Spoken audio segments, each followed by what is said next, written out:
తిరుమల లడ్డు వివాదంపై నిరసన కార్యక్రమం చేపట్టిన కూటమి నాయకులు. పుంగనూరు స్థానిక గోకుల్ సర్కిల్లో జగన్మోహన్ రెడ్డి, వైవి సుబ్బారెడ్డి, భూమన కరుణాకర్ రెడ్డి, ధర్మారెడ్డి దిష్టిబొమ్మలను దహనం చేసిన కూటమి నాయకులు. అయోధ్య రామమందిరాన్ని తిరుమల లడ్డులు ప్రసాదంగా పంపించారని నిరసనకారుల ఆందోళన. నిరసనకారులను అడ్డుకోబోయిన పోలీసులు.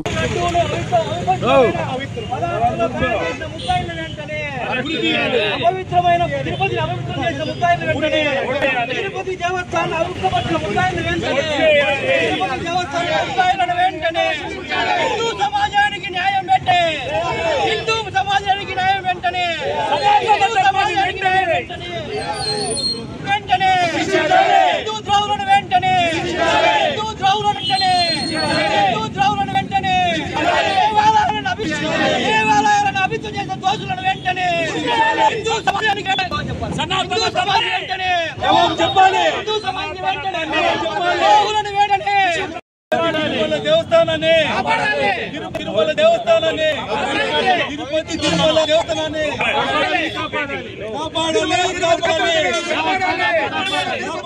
తిరుపతి దేవస్థానం పవిత్రను కాపాడాలి. తిరుపతి లడ్డూలో జంతు అవశేషాలను కలిపిన వారిని వెంటనే డిమాండ్ చేస్తారు. వాళ్ళు మార్చిన వాళ్ళు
తిరుపతి దేవస్థానం పవిత్రతను ద్రోహం చేస్తూ దాసుల కోసం కక్కుర్తిపడి 500 రూపాయలకు ఆపమని దొరుకుతున్న 7 సంవత్సరాల నుంచి కర్ణాటక ప్రభుత్వం సభ చేస్తే 320 రూపాయల కోసము అంటే 180 రూపాయల కమిషన్ కోసం కమిషన్ల కోసం కక్కుర్తిపడినటువంటి జగన్మోహన్ రెడ్డి ప్రభుత్వాన్ని, వైవి సుబ్బారెడ్డిని, భూమన కరుణాకర్ రెడ్డిని, ధర్మారెడ్డిని వెంటనే శిక్షించాలని పుంగనూరులో కూటమి అభ్యర్థులు నిరసన తెలియజేస్తున్నారు.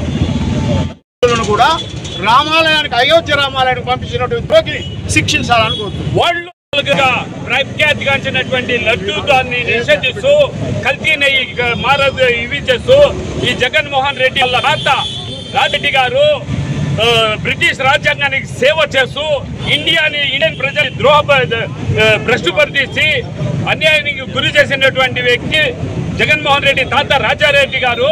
అదేవిధంగా ఇతన్ని ముఖ్యమంత్రి చేసిన దానికి మన పవిత్రమైనటువంటి తిరుమల తిరుపతి దేవాలయాన్ని భ్రష్టుపట్టించినటువంటి ఈ జగన్మోహన్ రెడ్డి వాళ్ళ అనుచరులందరినీ ఉరి తీయాలని మేము సనాతన ధర్మంగా హిందూ కుటుంబీ ప్రజల అభ్యర్థి